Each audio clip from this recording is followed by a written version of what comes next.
Sometimes when now it's gonna be with you. It's gonna be the one to pull me through. Though I don't know when. Ug maayong adlaw kaninyo dira mga part. Adlong Sabado pa lang gani ani mga part. Busy na kaayo ang mga tao diri og pagpanghikay. Kay birthday malagi sa among pinalangga nga uyuan na si Johnny Oliverio ug ika 50th birthday po niya.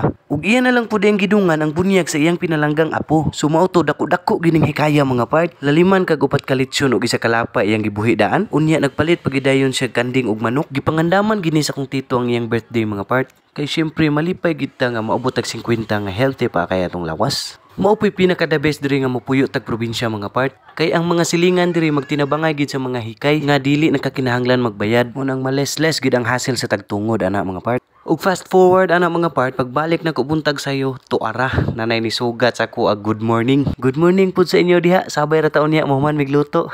Ali na ablihin ako. Unya na lagi sayo kaayo mo. Ug syempre naka-design na pud ni sila diri mga part sa pagtinabangay ra pud ni sa mga pag-umangkon sa kong tito ug mga kasilinganan. O diba, simple ra kayo pero from the heart kanin nila nga pagkabuhat para sa among pinalanggang uyuan. Pag abot na ko, nagsugod na po din sila gluto mga part.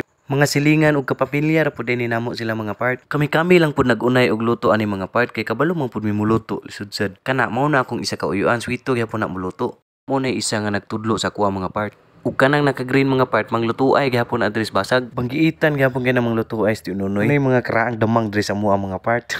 Paspasin na naman oy kay mamahaw nako. Mo tan-awa ra gud na ninyo lami na kay nayang kalderita diha. Mo gini nakagwapo mga part kanang sige tag uban-uban og manglutuay kay makatuon gid ta. Makatuon tag tilaw. Kami wag gid mi kapugong ning mga tigtilaw diri. Kay sige na magpanguhitong beer mo no, gisugdan na lang namo. Kay gitapad man sad gid ang baril nga gibutangan sa beer. Aw natintal na noon mi. Magsige man gid panguhit pud ning beer bisag di pa mi kainomon na unsa. Unay pa kayo mis pulutan. Aw di mabalaka oy. Unay kis pulutan. Awa lagi gihaw gyud. Samtang kamulo po na silang galuto dira mga part. Nagsigir pud mi tagay ana kay igo man mi tigtilaw na unsa. Ug niabot ang kaugtuhon dira mga part, naka-prepare na po dahil sila diri sa atubangan. Unya naganam-anam ra po dahil nag-abot ang bisita karon mga part kay udto naman. Halos sa ara pod bisita ni Tito diri mga part, amo ara pong kasilinganan. Ug naa po dahil gi-invite si Tito mga part mo ni ang City Band. Sumaon ang kamulong kaon diha sa mga bisita mga part, aw na po na live band diha, ma-uptake na.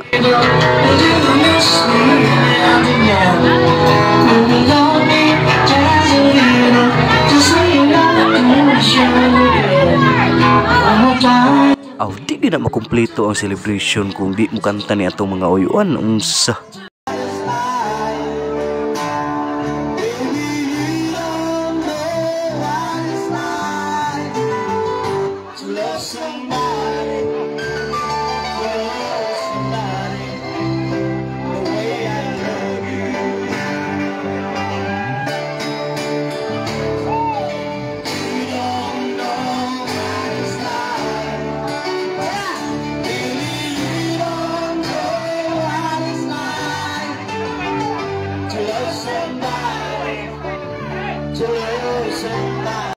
Nya ako, syempre magpalupig balita sa tong intro nga intro boy raman ta na unsa.